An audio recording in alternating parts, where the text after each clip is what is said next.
Okay, question number 21. Again, we have an unbalanced force. Mass is 2 kilograms, and your F net is 8 Newton minus 2 newtons equals 6 newtons. A equal F over M, 6 newtons over 2 kilogram is 3 meter per second square to the larger force. So C, 3 meter per second square to the right. 22. As shown in the diagram, an inflated balloon released from rest moves horizontally with velocity v. The velocity of the balloon is most likely caused by what kind of force? Newton's third law, action-reaction. Number 23. A horizontal force is used to pull a 5 kilogram cart at a constant speed of 5 meters per second across the floor. If the force of friction between the cart and floor is 10 Newton, so the friction going back is 10N.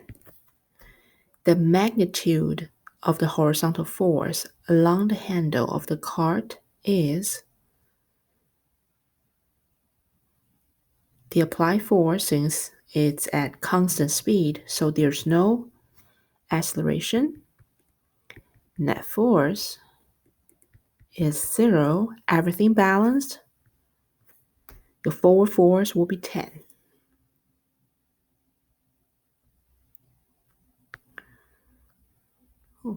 Number 24. A 150 Newton force and a 200 Newton force are applied simultaneously to the same point on a large crate resting on a frictionless horizontal surface. Which diagram showed the forces positioned to give the crate the greatest acceleration? If you need the greatest acceleration, that means your net force must be the greatest.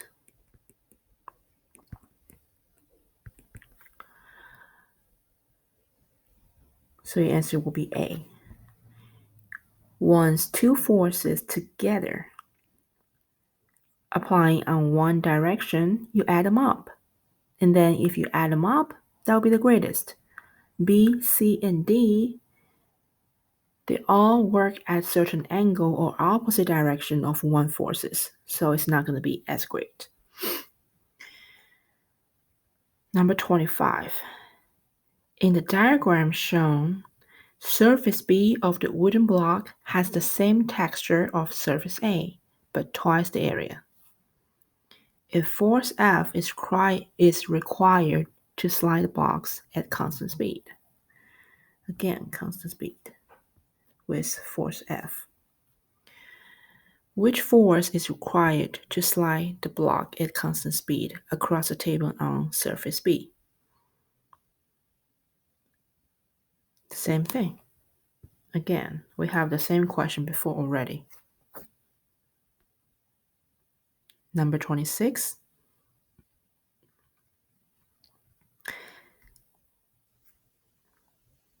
Base your answer to the following question on the information.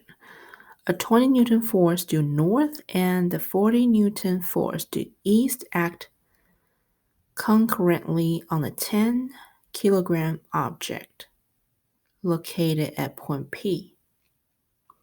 Calculate the magnitude of the acceleration of the object. Show all calculation including the equation of substitution with units.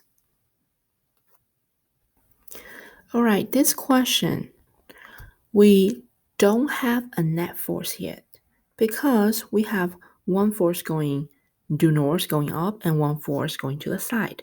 So we have to find the overall net force first, right? Because F net equal MA and A equal F net over M. So if you redrew these forces, remember when we have vector, you connect the tail to the arrow. So if you have force going up, which is 20 Newton, this is point P, and then you connect the tail to the arrow of the second force. This is 40 Newton, and their resultant force should be the hypotenuse. This is our net force, okay? And then we can use Pythagorean theorem, a squared plus b squared equal r squared.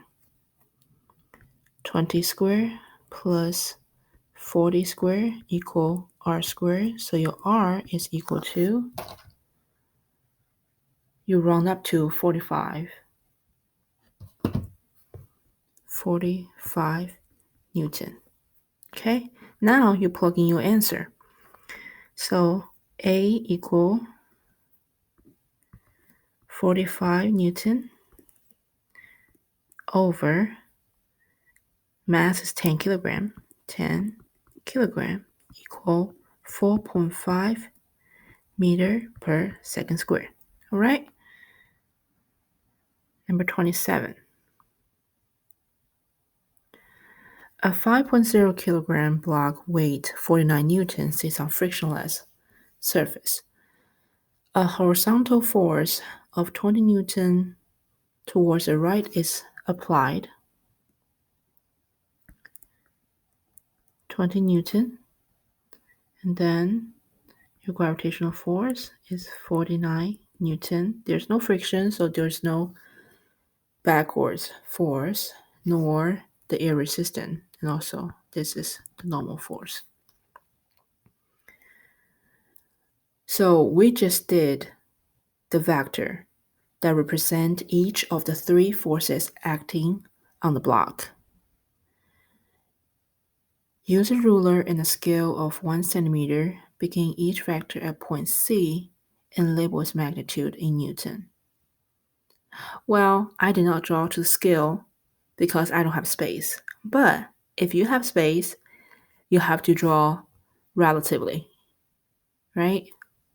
There's nothing more to talk about on this one.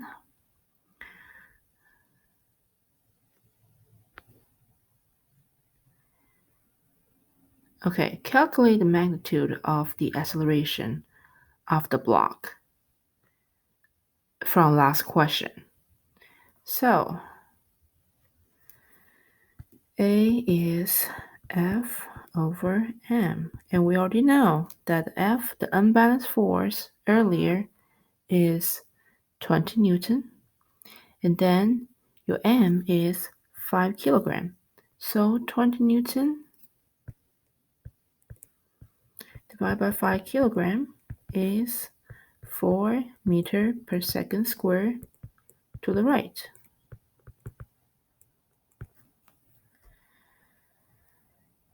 Number 29. Ooh, theta, my favorite. Force F is applied to handle of a lawn mower at angle of theta. The magnitude of the horizontal component of force. So if we draw a little right angle triangle, what is going on with this? Right angle triangle, this is y component, right? And this is x component. The horizontal is the x component. So the x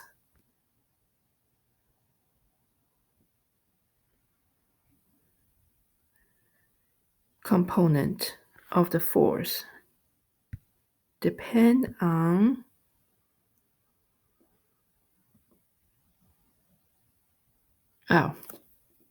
the magnitude of the force. and the measure of theta.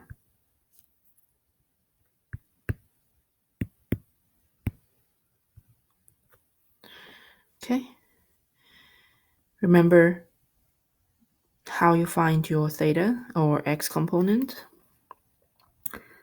The fx is cosine theta times f, right? So both theta and force contribute to the magnitude of horizontal component.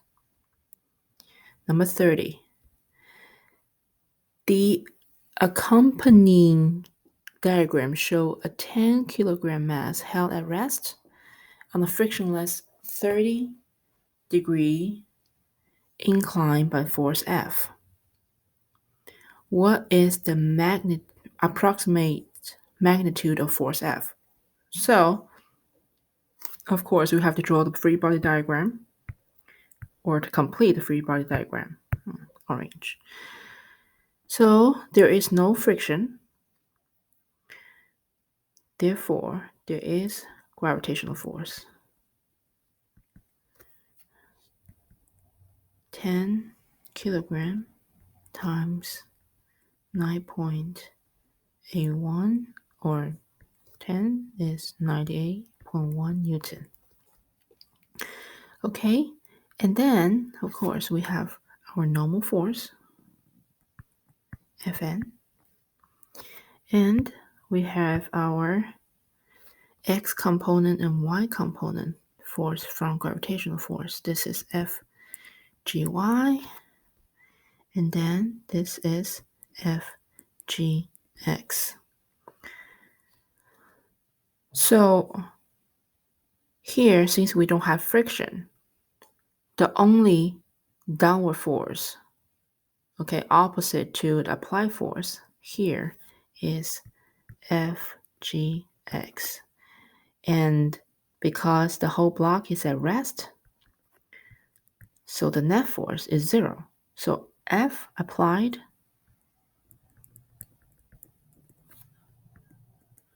is equal to the Fgx, right? So all we need to do is find our Fgx, then we can find F. Fgx is the x component, which is opposite.